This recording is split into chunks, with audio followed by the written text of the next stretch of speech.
Wing it. There's your microphone. So where's Doug when you need him? Right there. So, Let's get you prepared. welcome back. You're listening to Mind Your Own Business with Doug and Ed on Hometown Station AM 1220 KHTS. Hi, Ed? everybody. Where's Ed? Where's Doug? Ed's here. Where's Doug- Doug? Doug's MIA. Actually, he's in Denver, Colorado, so we've got a full house of our normal entourage, and we're looking forward to talking about all the great things that are going on this week and some thoughts to think about. I'm kind of baffled by how busy people's schedules are and how many events people are planning on the weekend. This weekend alone, and I have to mention it, that KHTS has the Home and Garden Show over at the Hyatt, and it's a big event that has a bunch of great home and garden people, and I think there's an emergency expo where if your kids have never seen a fire truck that wasn't running down the street with lights on, they can actually climb on it. And adults too. And adults can do it too if you've never had that opportunity when you were little and your parents said you couldn't touch it. Now you can get on there and play. And I believe there's vintage vehicles, emergency vehicles Yeah, I too. think doesn't the radio station own like a Mack fire truck. A Mack fire truck? Old fashioned. Old It's fashioned. very cool. Mm-hmm. Very cool. Now Do you most use of that us, for the parade? Mm-hmm. Okay. yeah, and we want to do the 4th of July parade this year. If you want to get involved in that, call us. We'll have all the information eventually. We're thinking about it.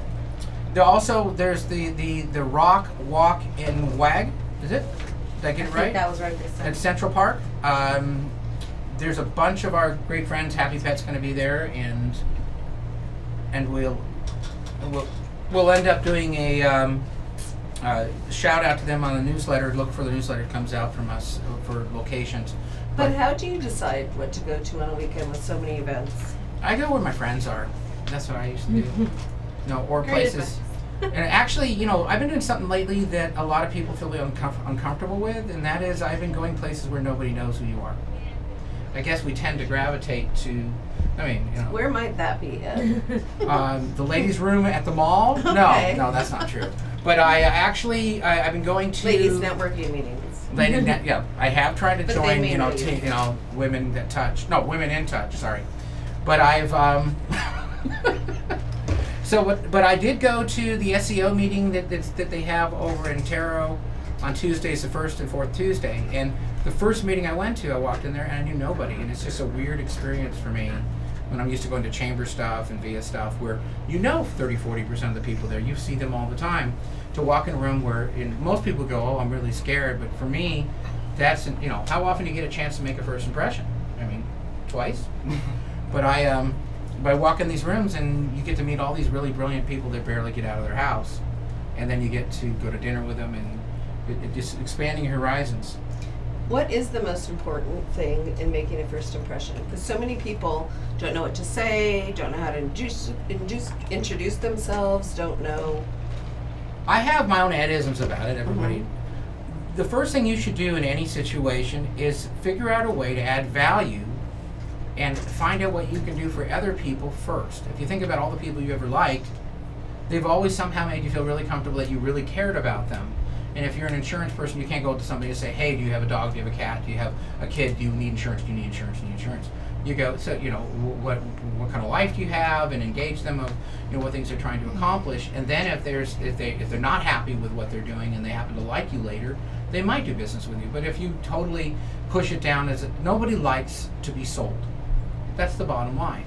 None of us like to be sold. We like to buy stuff. We want to know all the details and get excited about it. But nobody wants to be sold. And when you're out meeting new people, the last thing they want to be when they first meet you is sold. People say, I'm like the proverbial salesperson, but most of the time, my big passion is the story. I love hearing how they got there. That's why we do this show. How do these people that are thriving in a bad economy able to succeed where others don't?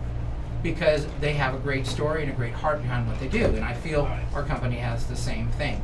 So in the next segment, we're going to have on a guest that's been around here forever that has his way of adding value, and I'm going to leave it a secret until we come back.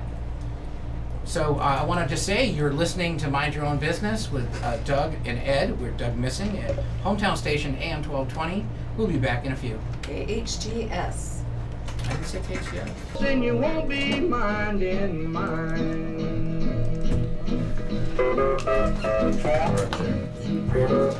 Then you won't be minding mine.